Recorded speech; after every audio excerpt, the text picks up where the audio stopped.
Innal hamdalillah nahmaduhu wa nasta'inuhu wa nastaghfiruh wa na'udzu billahi min syururi anfusina wa min sayyiati a'malina may yahdihillahu fala mudilla lahu wa may yudlil fala hadiyalah. Asyhadu an la ilaha illallah wahdahu la syarikalah wa asyhadu anna Muhammadan abduhu wa rasuluhu la nabiyya ba'dah. Allahumma shalli wa sallim ala sayyidina Muhammadin wa ala alihi wa sahbihi wa barik wa sallim. Hadirin muslimin muslimat, ikhwan wal akhwat, hafizakumullah. Di kesempatan yang sangat baik ini, di tempat yang mulia, Baitun min buyutillah, salah satu rumah Allah Subhanahu wa taala di masjid ini, kita akan membahas perjalanan kisah seorang nabi mulia, Nabi Yahya. Dan sekilas sudah kita bahas tentang Nabi Zakaria yang merawat Maryam, kemudian lahirlah Nabi Isa dari Maryam tersebut. Kali ini kita akan mengkisahkan seorang nabi mulia, yaitu Nabi Yahya. Dan kemudian ini tentunya bagian dari pelajaran adalah pelajaran tentang kisah. Sehingga dalam mendidik generasi hari ini yang harus dihindari adalah nukat. Nukat itu adalah cerita-cerita yang dibuat atau cerita-cerita yang fiktif, legenda, terus kemudian cerita-cerita hayalan, fiksi yang lainnya. Dan Quran adalah kisah yang ada adalah kisah yang nyata, tidak fiksi. Sehingga Quran ini adalah kisah waqi'iyah, kisah yang terjadi. Dan karena Quran adalah sebagai pedoman hidup kita, maka kisah yang terjadi dikisahkan, disampaikan untuk diambil pelajarannya, sehingga tidak detail tempatnya di mana, zamannya kapan, tidak. Yang penting adalah inna fi dzalika ladzikra liman kana lahu qalbun laqad kana fi qasasihim ibratan liulil albab. Dalam kisah itu ada peringatan bagi mereka yang punya qalbun. Sungguh dalam kisah mereka ada pelajaran bagi orang-orang yang berfikir ulul albab. Maka Nabi Yahya ini dikisahkan cukup panjang dalam Al-Quran, salah satunya dalam surah Maryam. Allah mengatakan, a'udzubillahi minasyaitonir rajim, zikru rahmati rabbika 'abdahu Zakaria iz nada rabbahu nidaan khafiyya qala rabbi inni wahana al-'azmu minni washta'ala ar-ra'su shayba wa lam akum bidu'aika rabbi syakiyya. Nabi Zakaria pada waktu itu usianya sudah 77 tahun.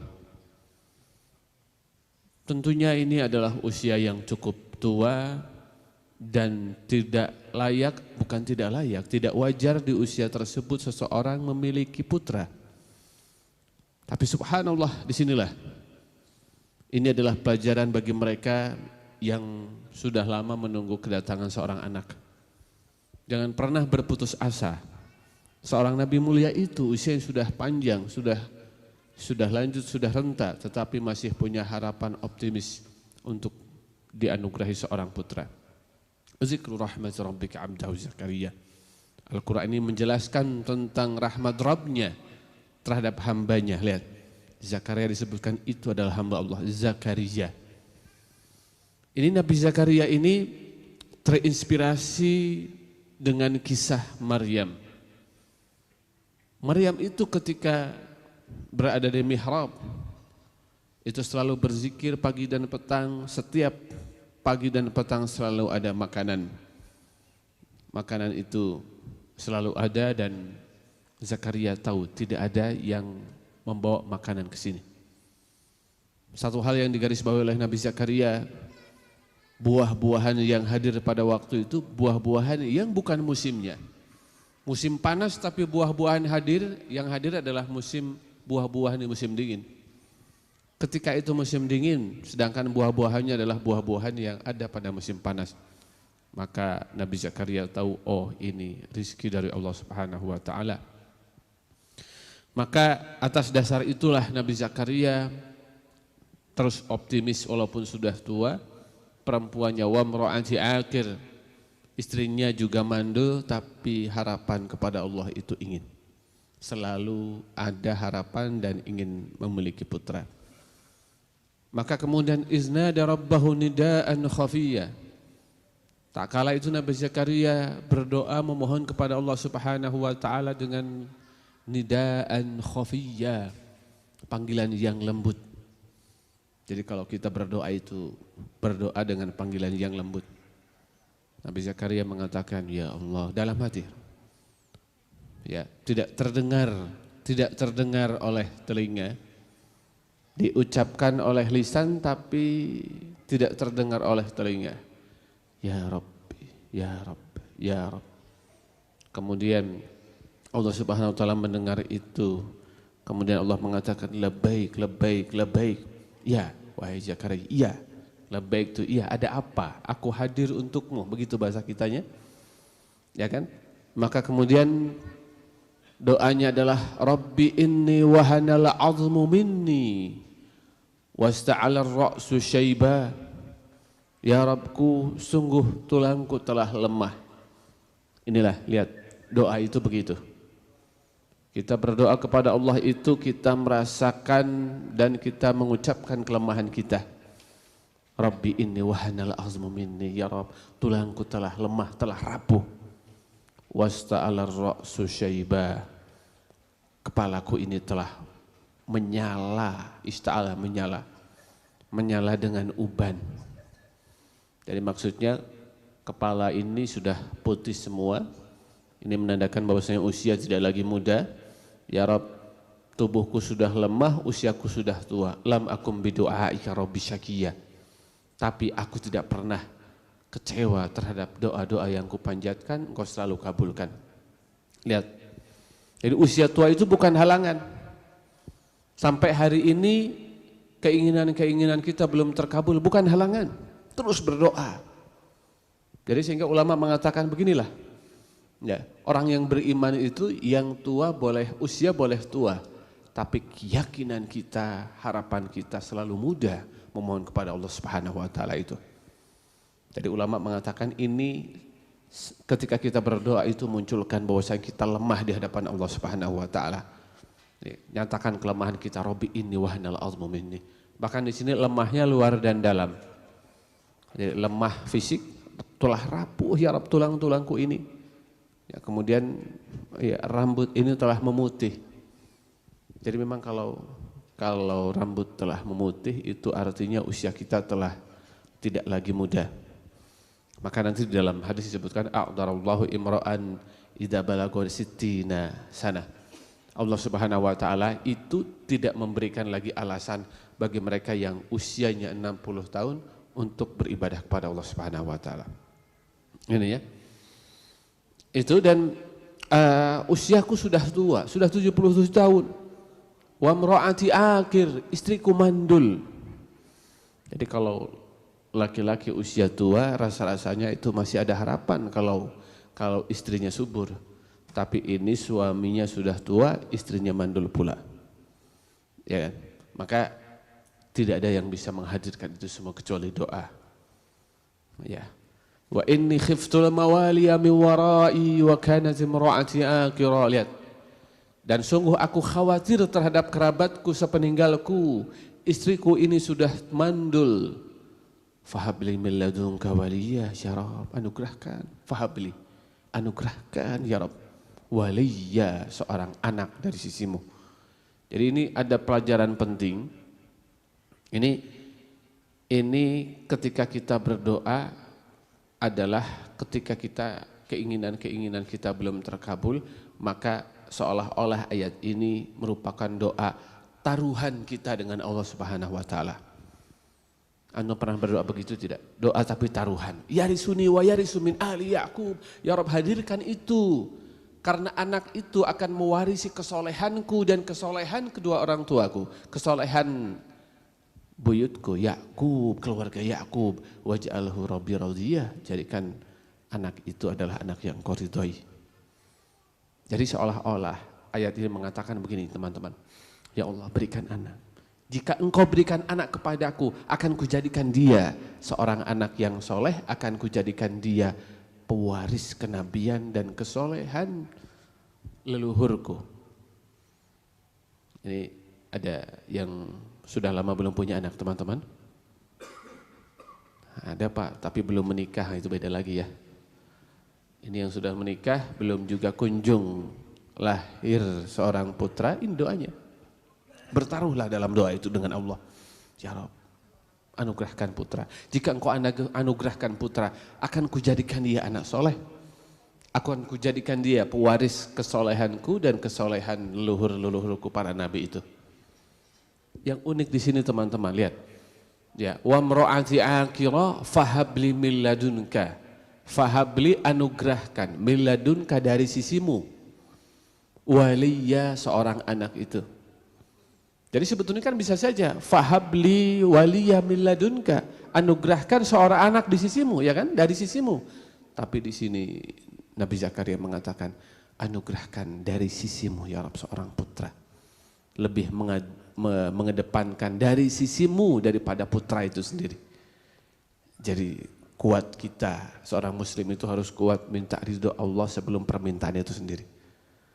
Karena nanti permintaan itu kalau tanpa ridho Allah akan berat. Ya kan? Yarisuni wa yarisu min ali Ya'qub. Nabi itu akan mewarisiku dan mewarisi kenabian dari ayah Ya'qub. Jadi kalau Nabi itu memang tidak mewariskan apa-apa teman-teman. Ya, nahnu ma'asyiral anbiya la nuras ma taraknahu shadaqah. Kita para nabi ini enggak mewariskan apa-apa. Harta enggak ada. Ya, apa yang kami tinggalkan itu sedekah. Ya. Dan ini unik, yarisuni wa yarisu min ali Ya'qub, dia akan mewarisi kesolehanku dan kesolehan keluarga Ya'qub. Tidak dikatakan dia nih ya Rabb akan mewarisi kekayaanku, tidak. Akan meneruskan usahaku, tidak. Akan melanjutkan perjuanganku di dalam harta, tidak disebut harta sama sekali. Ya, Nabi Zakaria mengajarkan kita, anak ini akan kuwarisi kesolehan dariku, melanjutkan kesolehan keluarga para nabi ini. Gitu ya. Begitu. Yarisuni wa yarisu min ali Ya'qub wa ja'alahu rabbi radiyya. Jangan lupa ya Rabb, jadikan dia seorang yang Engkau ridhai. Nah ini maka Allah Subhanahu wa taala sang pengabul doa itu betul-betul mengabulkan doa. Ya, nanti ada dalam surah yang lain, wa Zakaria iznada rabbahu rabbi la tadarni farda wa anta khairul warisin. Dan ingatlah ketika Nabi Zakaria berdoa, rabbi la tadarni farda ya Rabb, jangan engkau tinggalkan aku farda sendirian. Ya, wa anta khairul warisin. Ya, engkau adalah khairul warisin, sebaik-baiknya zat yang mewariskan keturunan. Fastajabna lahu, maka kami kabulkan doanya. Kami kabulkan doa Zakaria itu. Wa wahabna lahu Yahya. Kemudian kami hibahkan, kami anugerahkan kepada Zakaria Yahya, seorang nabi yang namanya Yahya. Wa aslahna lahu zaujah. Bahkan Nabi Yahya itu dalam Quran yang lain, ayat yang disebutkan lam naj'al lahu min qablu samiyya. Belum ada seorang nabi pun yang namanya Yahya. Sebelum itu ya, itu belum ada nabi yang namanya Yahya. Sebagaimana Nabi Muhammad juga belum ada itu di zaman itu seorang nabi yang namanya Muhammad. Ya kan? Ketika Rasulullah SAW itu masa mudanya, ketika masa muda kemudian melakukan perjalanan ke Syam itu, dicegat oleh para pendeta itu kemudian dikatakan ini akan menjadi seorang nabi, gitu ya. Dan ini ketika masih kecil dibawa oleh kakeknya. Ini, dan Nabi Muhammad itu adalah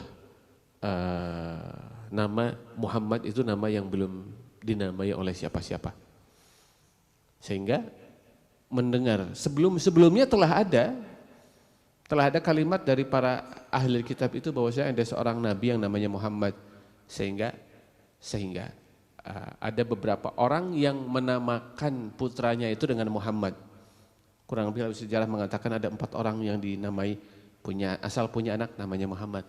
Yang ini asal punya cucu namanya Muhammad, 4 orang. Kenapa? Karena mereka berharap ya dengan nama itu yang anaknya tersebut cucunya akan menjadi nabi. Ternyata nabi itu turun dari cucu dari jalur Abdul Muttalib, cucunya beliau Abdul Muttalib itu. Nah, ini juga lam naj'al lahu min qablu samiyya, belum pernah ada orang yang namanya Yahya itu. Dan ini doanya adalah Rabbi la tadarni farda wa anta khairul warithin. Dan doa ini silahkan dibacakan oleh mereka yang belum punya keturunan. Rabbi la tadarni farda wa anta khairul warithin. Yang unik adalah ayat berikutnya hadirin, ayat 90. Jadi Nabi Zakaria itu adalah seorang yang soleh, yang selalu berdoa. Soleh, orang yang subhanallah, orang soleh ini sujud, ruku, sujud dalam munajatnya, dalam tahajudnya ini memohon kehadiran seorang anak. Maka fastajabna lahu, kami kabulkan. Wa wahabna lahu Yahya, kuberikan dia seorang putra namanya Yahya. Yang unik ini, wa aslahna lahu zaujah, dan kami perbaiki istrinya. Sehingga kenapa dikatakan unik? Karena ulama ahli tafsir mengatakan kami perbaiki istrinya, itu ada 2 makna. Pertama adalah kami perbaiki istrinya, karena memang dulunya mandul, dengan doa ini tiba-tiba kemudian sembuh, subur dan melahirkan putra. Itu makna pertama. Makna kedua adalah wa aslahna lahu zaujah, kami perbaiki istrinya. Ini artinya adalah istri Nabi Zakaria dulunya tidak soleh. Setelah rajin ibadah, selalu bermunajat, berdoa, istrinya menjadi istri yang solehah. Istrinya tidak solehah dulunya, sekarang solehah. Jadi para bapak kalau ingin istrinya solehah, rajin ibadah, munajat ibadah. Setelah rajin ibadah, munajat, istrinya solehah. Jadi penting sekali istri yang soleh itu, Bu. Jadi ibu kalau ngomel 5 menit saja, itu ya, bapak-bapak nggak bisa tidur. Ngomel setengah jam bisa-bisa stroke. Ya kan? Penting seorang istri yang solehah itu. Maka dua-duanya masuk di dalam ayat ini. Istrinya menjadi istri yang subur, kemudian melahirkan putra Yahya. Di samping itu istrinya menjadi istri yang solehah. Ini kemudian sifat para nabi adalah kanu yusari'una fil khairat. Generasi nubuah itu mereka yusari'una fil khairat, berlomba-lomba, yusari'una, mereka berlomba-lomba fil khairat, berpacu dalam kebaikan. Jadi kalau untuk kebaikan itu kita yusari'un, ini bersegera, yusari'un ini cepat sekali. Ya. Berbeda dengan mencari rizki, ada dalam surat Al-Mulk, dalam mencari rizki itu jangan buru-buru, kalem kalau cari uang itu, cari rizki itu. Ya, famshu fi manakibiha, famshu fi manakibiha wa kulu mir rizkihi. Famshu fi manakibiha, cari rizki itu, famshu fi manakibiha, berjalanlah di muka bumi ini. Jadi kalau cari rizki jangan lari-lari di muka bumi, ya kan? Justru kalau lari-lari rezeki itu bisa luput karena terlalu cepat. Kalau cari rezeki pelan saja. Ya kan? Tapi kalau dalam kebaikan cepat, yusari'una fil khairat. Ya, yusari'una fil khairat. Kalau menuju Allah lari. Menuju taubat lari, fafirru ilallah. Berlarilah kepada Allah. Ya, dalam ibadah bersegera. Bertaubat lari untuk taubat. Hijrah, lari untuk hijrah. Begitu ya. Kalau sholat jangan lari-lari. Ya, disebutkan kalau sudah dikumandangkan qomat fa'tu ilaiha wa antum bisakinatin wa waqar, datangi sholat itu bisakinah dengan tenang, wa waqar, tenang dan apa ya, sakinah itu tenang, waqar itu pelan, tenang dan pelan. Begitu ya. Wa kanu yad'unana raghaban wa rahaba, berdoa itu harus raghaba, penuh harap, rahaba, khawatir, harap-harap cemas. Wa kanu lana khashi'in, lihat generasi para nabi itu kalau berdoa itu khasyiin, khusyuk. Khusyuk itu nikmat teman-teman. Ini yang kemudian hilang di generasi kita. Maka kemudian ada dalam hadis awalu ma yurfa' min ummatil khusyuk. Yang pertama kali diambil dari umatku itu adalah khusyuk. Nabi Zakaria dan nabi-nabi yang lain wa kanu lana khasyiin, sangat khusyuk dalam ibadah itu.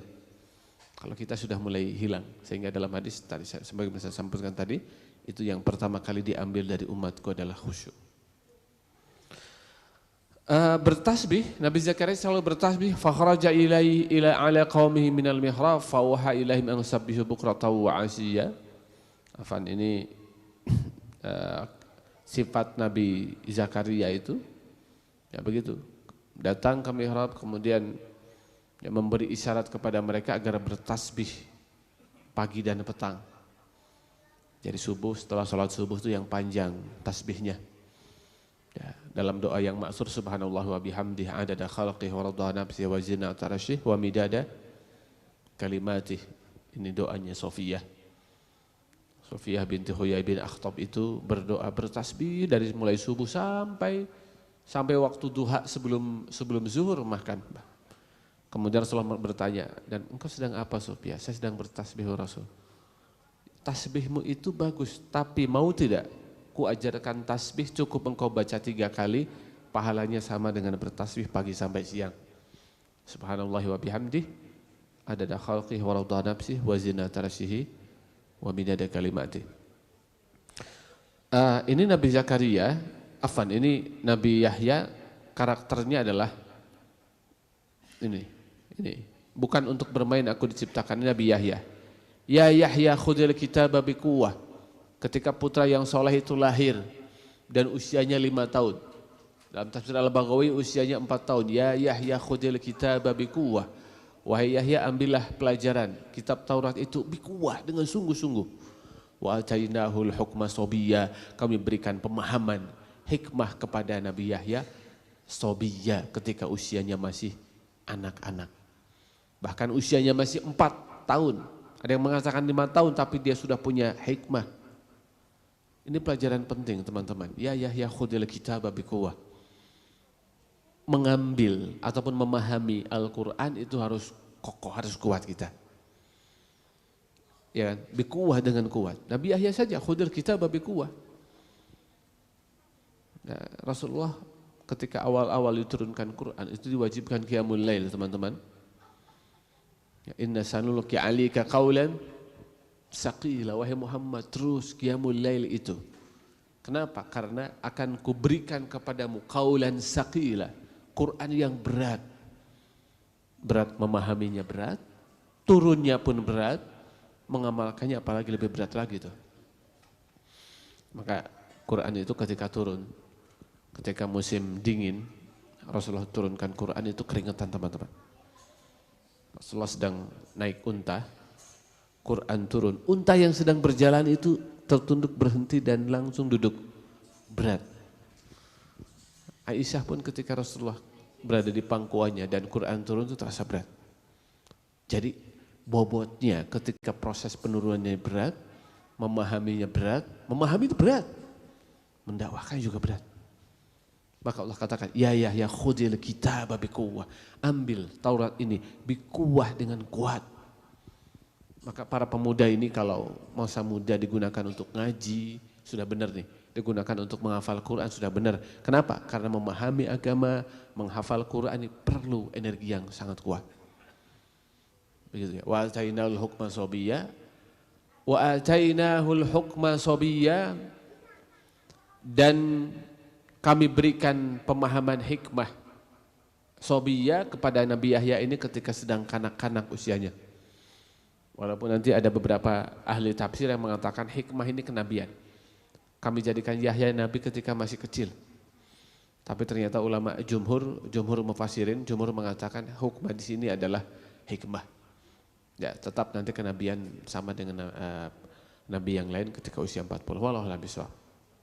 Teman-teman, ini yang unik adalah di dalam ayat ini memberikan pemahaman kepada kita, anak-anak kita walaupun masih kecil dia paham. Maka suatu saat Nabi Yahya ini ketika masih kecil, usianya 5 tahun, 4 tahun, 5 tahun, maka teman-teman yang ngajak main, ya Yahya, ayo Yahya kita main, ayo Yahya kita main. Maka kemudian Nabi Yahya mengatakan, malil la'bi khuliqtu. Aku diciptakan bukan untuk bermain. Ya, walakinna Allah khalaqani li ibadah, akan tetapi aku diciptakan untuk ibadah. Anak usia 5 tahun sudah bisa mengatakan, aku diciptakan bukan untuk bermain, tapi aku diciptakan untuk beribadah. Subhanallah. Jadi aku diciptakan bukan untuk bermain. Ini menjadi konsep besar dalam pendidikan kita, teman-teman. Bahwasanya anak-anak kita didik itu bukan dengan kondisi bermain itu. Sementara Barat kan beda ya. Mereka punya konsep bermain melalui belajar, belajar melalui bermain. Ini kindergarten, belajar sambil bermain, bermain melalui belajar. Dalam Islam ternyata itu tidak tepat. Anak itu ajarkan ilmu, ajarkan adab dengan khusyuk. Ya, main itu untuk menghilangkan lelah saja, menghilangkan kesuntukan, kepenatan bermain. Tapi kalau belajar sambil bermain, belajar melalui bermain tidak tepat dalam Islam. Jadi belajar sambil main-main apalagi ya, apalagi diskusi sambil main-main. Ini menyalahi konsep salafus saleh kita. Seumpamanya Imam Malik itu di Madinah, teman-teman.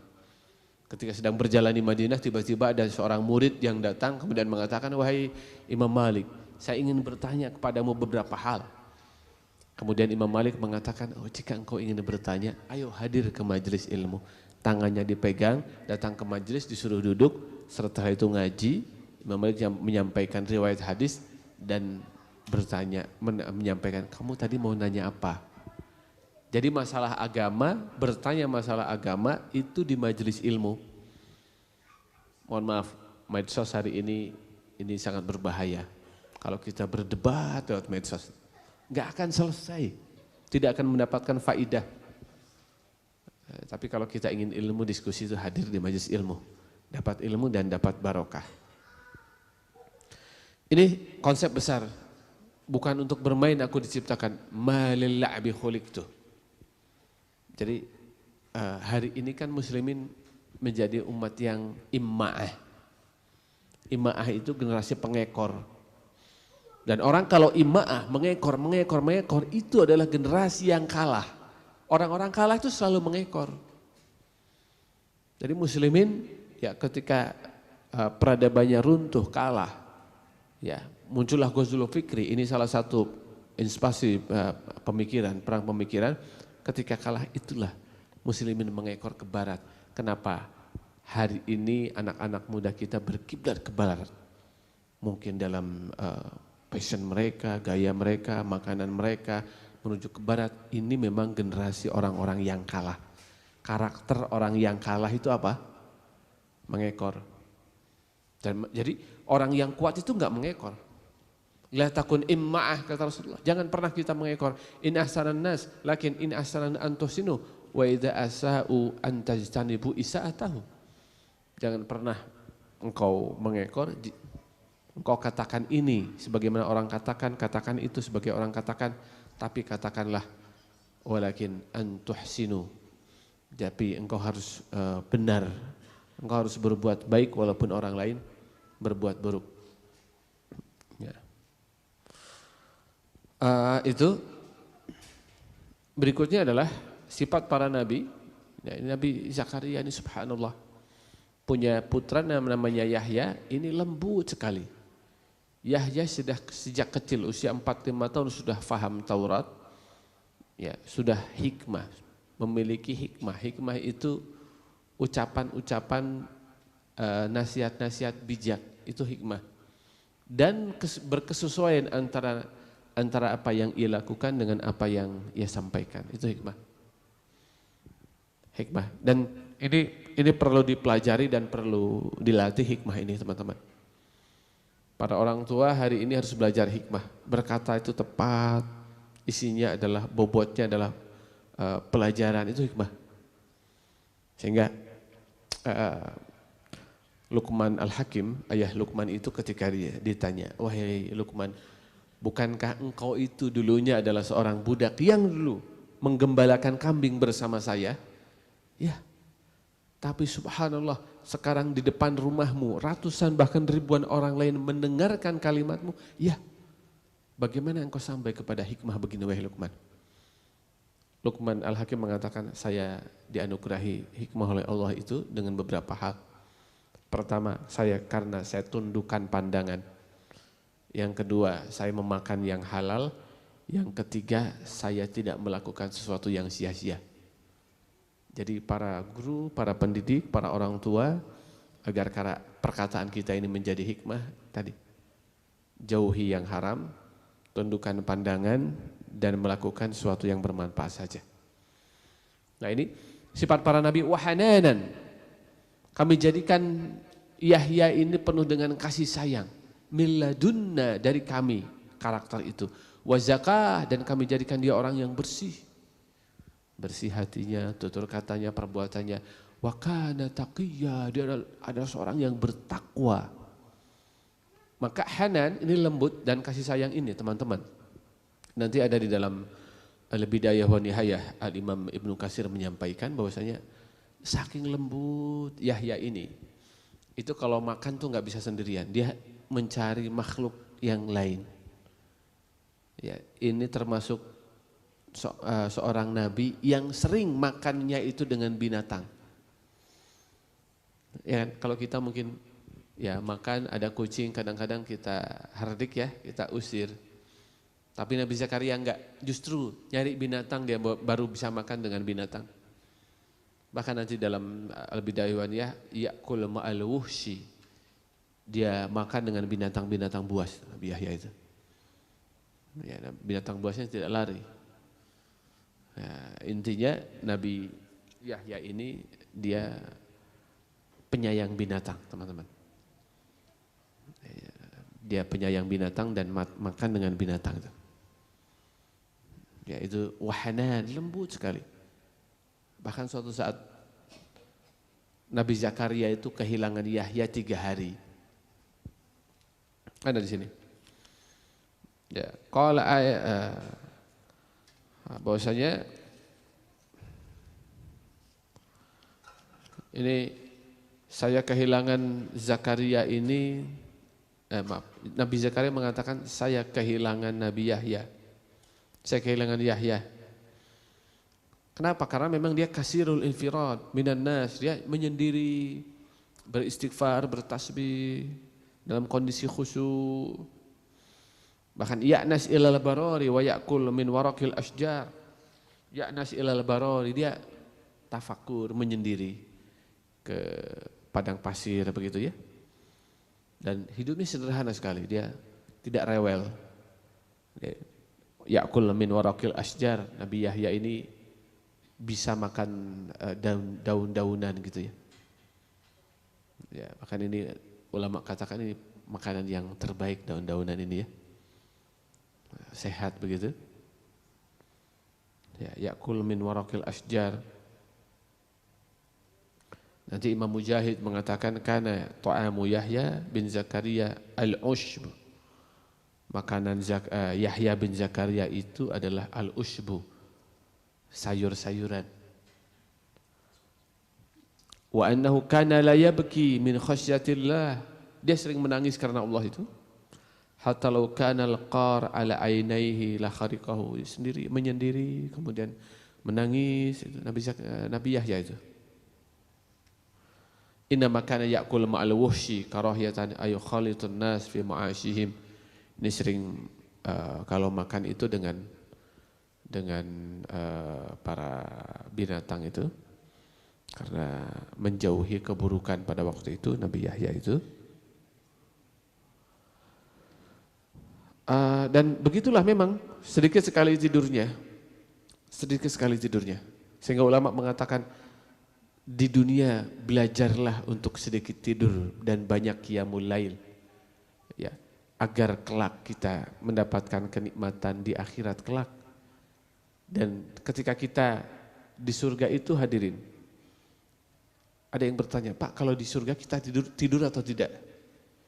Ibu-ibu mungkin bertanya, bagaimana di surga, tidur atau tidak?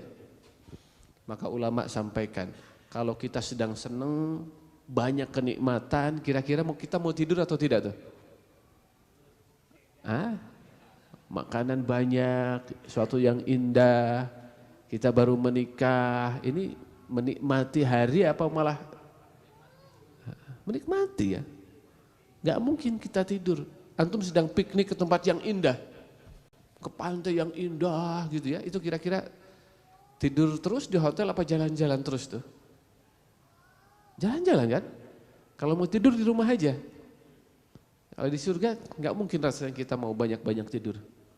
Kita akan menikmati keindahan gitu ya, menikmati makanan, menikmati kebersamaan begitu. Hadirin teman-teman, kita lanjutkan kajian kita. Inilah Nabi Yahya, seorang nabi yang lembut itu, wa hanana min ladunna wa zakah wa kana taqiyya. Nanti di dalam surah yang lain disebutkan wa sayyidahu wa hasura wa nabiyyam wa sayyidan wa hasura wa sayyida. Seorang nabi mulia itu sayyida, sayyida itu lemah lembut. Sebagaimana kita sampaikan, Nabi Yahya sangat sayang dengan binatang, menyendiri, kemudian bertafakur, merenung, menangis, bermunajat. Nabi Yahya. Wahasura, wahasura itu lama mengatakan hasura itu artinya beliau bisa mengendalikan syahwatnya. Seorang nabi mulia itu. Maka salah satu karakter nubuwah yang harus kita warisi dari para nabi adalah mereka, para nabi itu mengendalikan syahwatnya. Ketika belum menikah, syahwatnya terkendali. Ya, dan tentunya setelah itu para nabi menikah. Wa ja'alna lahum azwaja wa dzurriyyah. Kami jadikan para nabi itu azwaj, mereka punya pasangan-pasangan, wa dzurriyyah, dan punya keturunan-keturunan. Yang nanti dalam hadis Rasulullah mengatakan an-nikahu sunnati faman raghiba an sunnati falaysa minni. Nikah adalah sunatku, barang siapa yang tidak suka sunnahku maka dia bukan termasuk umatku. Itu ya. Nabi Yahya suatu saat memerintahkan kepada Bani Israel, umatnya adalah Bani Israel. Ya, fajama'a Yahya alaihi salam Bani Israel fi Baitul Maqdis. Nabi Yahya mengumpulkan Bani Israel di Baitul Maqdis dan penuh, subhanallah, hatta tala'a bihimul masjid, dan masjid itu penuh dengan umatnya Bani Israel hari ini. Ini mudah-mudahan Allah bebaskan Al-Aqsa dari jajahan Yahudi. Dan dulu itu Al-Aqsa itu tempat bertemunya Nabi Isa, sehingga Nabi Isa itu sezaman dengan Nabi Yahya. Zakaria punya putra Yahya. Yahya ini satu zaman dengan Nabi Isa. Satu zaman dengan Nabi Isa pada waktu itu pernah bertemu dan saling mengatakan masing-masing, wahai Isa, mohonkan kepada saya agar Allah berikan salam, keselamatan. Karena Nabi Isa kemudian mengatakan, justru engkau yang aku tolong mintakan kepada Allah agar engkau memintakan aku keselamatan, karena Allah mengatakan wassalamu alayya yauma amutu wa yauma wulidtu wa yauma ub'atsu hayya wassalamu alayya. Ya, Nabi Yahya mengatakan wassalamu alayya, keselamatan untukku. Ini keselamatan Allah Subhanahu wa taala untukku, kata Nabi Yahya. Pada 3 hal. Yang mana 3 hal ini adalah titik kelemahan manusia. Ini ada kesulitan yang besar, ya, kegundahan muslim itu ada dalam 3 hal. Pertama adalah wassalamu alayya yauma wulidtu, keselamatan untukku, dan kita perlu keselamatan yauma wulidtu, ketika aku dilahirkan. Yang mana tentunya ketika proses persalinan inilah manusia kita semua perlu keselamatan dari Allah Subhanahu wa taala. Baik untuk ibunya ataupun untuk bayi yang akan dilahirkan. Sehingga bagian dari syahid adalah seorang ibu ketika melahirkan itu kemudian gugur meninggal ketika melahirkan itu. Imra'atun qatalatu sariratuhu, seorang wanita yang meninggal ketika dia melahirkan putranya, itu syahid. Yauma wulidtu, ketika kita lahir, ketika istri kita melahirkan, di situ perlu keselamatan. Wa yauma amutu, dan ketika aku meninggal, perlu keselamatan dari Allah Subhanahu wa taala. Betapa banyak orang yang meninggal enggak selamat. Maksudnya apa? Maksudnya di akhir usia dia tidak bisa mengucapkan la ilaha illallah Muhammadur Rasulullah. Maka man kana akhiru kalami la ilaha illallah dakhala jannah. Barang siapa di akhir usia ucapkan la ilaha illallah, dia bisa masuk surga, begitu ya. Itu teman-teman. Dan wa yauma ub'atsu hayya, dan keselamatan ketika ub'atsu hayya, pada hari berbangkit aku dibangkitkan dalam keadaan yang baik, itu juga perlu keselamatan di situ. Wassalamu alayya yauma wulidtu wa yauma amutu wa yauma ub'atsu hayya, ketika aku dihidupkan, di situ aku perlu keselamatan. Dan kita semua perlu keselamatan pada hari kiamat itu. Nabi Yahya mengumpulkan seluruh Bani Israel di Baitul Maqdis, penuh pada waktu itu oleh Bani Israel. Kemudian Nabi Yahya menyampaikan 5 hal. Ya, ada 5 hal. Innallaha amarani bi khams kalimat. Allah Subhanahu wa taala perintahkan kepada kalian untuk menyampaikan, untuk melakukan 5 hal. Yang pertama adalah anta'budullaha wa la tusyriku bihi syai'a. Engkau beribadah kepada Allah tidak menyekutukannya.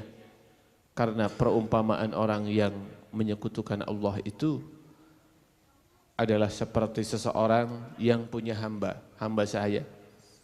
Hamba saya itu kemudian dia bekerja, kemudian dia menghasilkan, kemudian penghasilan yang dihasilkan oleh hamba saya itu malah tidak diberikan ke tuannya, malah ia berikan kepada orang lain. Itu membuat marah tuannya atau tidak? Pasti membuat marah tuannya. Maka kita adalah makhluk Allah yang diciptakan oleh Allah, diberi rizki oleh Allah Subhanahu wa taala. Tiba-tiba kita beribadahnya bukan kepada sang pemberi rizki itu, tapi kepada sesuatu yang lain. Ini kenapa musyrik dosanya besar. Inna syirka la dzulmun azim. Bahkan nanti ulama mengatakan kenapa syirik dosanya besar adalah dibanding dengan kemungkaran-kemungkaran yang lain. Dibanding dengan seseorang yang berzina, seorang yang mabuk, minum minuman keras, seorang yang membunuh, musyrik masih lebih besar dosanya itu. Jawabannya adalah karena kemaksiatan itu perlu syahwat. Ya, kemaksiatan itu mencuri perlu syahwat, perlu keinginan, ya kan? Berzina karena ada syahwat. Ya, seseorang membunuh ada syahwat dendam. Mereka melakukan itu karena syahwat, sedangkan menyekutukan Allah itu tidak ada syahwat. Bahkan fitrah seorang muslim kan tidak menyekutukan Allah. Fitrah orang yang beriman, fitrah manusia adalah beriman, ya. Adalah beriman. Fitrah manusia sebagaimana disampaikan oleh Imam Ghazali adalah beriman, mencintai kebaikan, membenci keburukan. Itu fitrah manusia. Dan untuk musyrik tidak ada fitrah, tidak ada syahwat di situ. Tapi seorang melakukan kemusyrikan, maka itu dosa yang sangat besar. Yang kedua adalah wa amurukum bis salat. Aku perintahkan kalian untuk salat. Ya. Wala taltafitu, dan janganlah kalian menoleh atau berpaling ketika salat. Idza tafatu fi salatikum fa innallaha tafata minkum. Ketika kalian salat itu berpaling, menoleh, maka Allah akan berpaling kepada kalian. Ketika kita salat penuh dengan khusyuk, Allah menghadap kepada kita. Ketika kita menoleh dan berpaling, Allah juga berpaling dari kita. Maka Nabi Yahya mengajarkan kita untuk khusyuk di dalam sholat, teman-teman. Khusyuk, nikmat. Berpaling kan hari ini bisa berpaling dengan fisik, dengan pandangan berpaling, tapi ternyata ada berpaling dengan pikiran kita. Kita hadir di sini tapi pikiran kita sedang di rumah kita, sedang di kosan kita, mahasiswa. Oh iya ya, itu pakaian masih direndam, belum dicuci, misalkan begitu, misalkan. Para bujangan kan begitu. Ya itu berpaling, dan ketika kita berpaling dari sholat itu Allah berpaling dari kita. Sehingga orang yang sholat itu, teman-teman, ada yang diterima setengahnya, bagus diterima setengahnya. Ada yang diterima seperempatnya, ada yang diterima sepertiganya, ada yang diterima seperenamnya, ada yang diterima seperdelapannya, tergantung kekhusyuan. Yang khusyuk itu yang diterima. Begitu. Yang ketiga, Nabi Yahya mengatakan wa amurukum bis sadaqah, dan aku perintahkan untuk sedekah. Perumpamaan orang yang bersedekah itu adalah seperti seseorang yang sudah diikat kepala dengan tangannya diikat, kemudian dia sudah diseret mau masuk ke neraka, tetapi dengan sedekah tersebut seseorang membebaskan dirinya. Jadi antum hari ini ketika bersedekah, berwakaf, memberikan infak fisabilillah, itu pada hakikatnya sedang memerdekakan dirinya dari api neraka itu sendiri. Jadi filosofi sedekah itu begitu. Yang keempat, Allah perintahkan kepada kalian wahai Bani Israel. Allah Subhanahu wa taala perintahkan. Yang pertama apa? Beribadah kepada Allah, tidak musyrik. Yang kedua, perintahkan untuk sholat, jangan menoleh. Ya, yang ketiga diperintahkan untuk sedekah. Perumpamaan orang sedekah adalah seperti orang yang memerdekakan dirinya dari diseret ke neraka itu. Yang keempat, Allah perintahkan kalian untuk berzikir kepada Allah Subhanahu wa taala. Dan berzikir ini ahsanu ma yakunu minasyaitan. Ya. Ahsanu ma yakunu minasyaitan itu adalah orang yang sangat terjaga dari gangguan setan. Jadi perumpamanya adalah seperti seseorang yang tertawan, dikejar-kejar oleh musuh, tapi dia berlindung ke satu benteng yang sangat kokoh. Dan zikir itu adalah seperti orang yang dikejar oleh setan, tapi dia berlindung ke benteng yang sangat kokoh. Jadi hisnul muslim, benteng muslim itu adalah zikir. Semakin kokoh kuat zikirnya, semakin terlindungi dari setan. Semakin lalai, semakin jarang zikirnya, dia keras hatinya, setan mudah masuk. Jadi itu sebetulnya 5 ya. Pertama, beribadah kepada Allah, tidak musyrik. Allah perintahkan sholat, Allah perintahkan sedekah, dan yang kelima Allah perintahkan untuk berzikir. Nanti di dalam surat Maryam, ansabbihuhu bukratan wa asyiya.